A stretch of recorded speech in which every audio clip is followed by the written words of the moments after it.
to understand, how does people power conceptualize power? How do they? If you come and disagree with them, it means you're in support of Museveni. That's what he has already said. Of me. So for them, you're either with them. You support him out of the many. I support Mao. I support her. I support many politicians. I have said I support Muntu. Why do you keep quiet about it? No, but you said among all of them, it's Museveni. I only said what you say. Okay, that is very good. Your boss was here one time. I was sitting next to him. He said the same thing. They can rewind and see that I have clearly stated here that there are many politicians in Uganda I think great.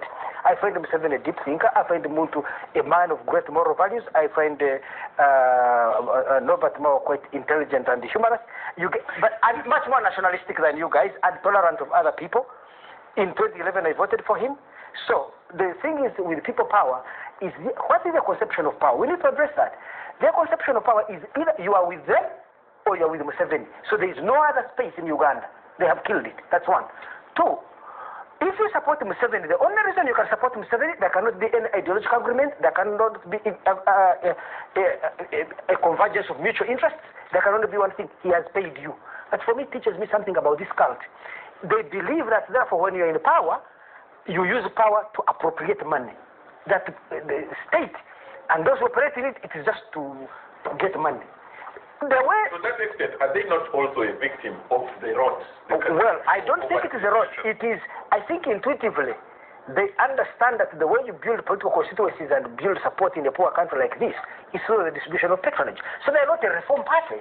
They're a party to reproduce Museveni's politics of corruption and patronage. Not that I say this as a moral judgment, I simply say it as a fact of their existence. Now, the third element about, I thought I still have my take there, so you... No, I just want us to go for the break. But okay, conclude on that point. Okay. But conclude on that point. So the point I was making, therefore, is another thing about what we must expect from people power is to understand how a government will perform. You must ask two things. One, what is the ideology that underpins the key players of that organization?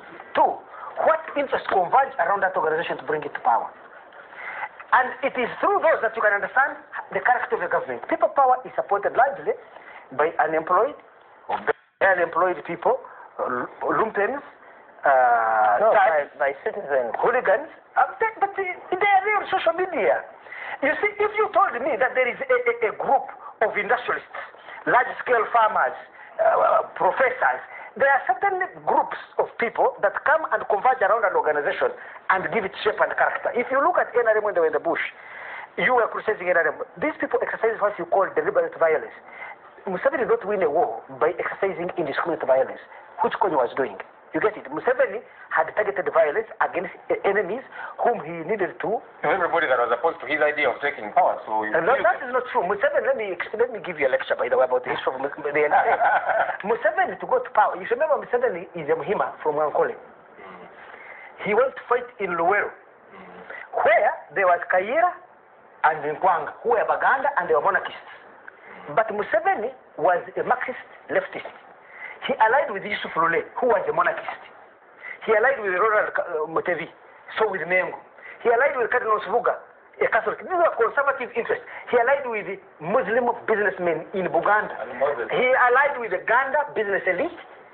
And then, in other words, if you look, he allied with the royal family of Tora and Ankole and the royal families of Buganda. So around him, and of course the Catholic Church, you can see the institutions and social forces he brought into his coalition would exercise certain degrees of restraint on how he would behave. So why didn't they? Because they kept killing people. But that is not true. Let's break right now. Let's break right now. Let me finish this. This one, they have mobilized their core constituency are lumpens in town, hooligans.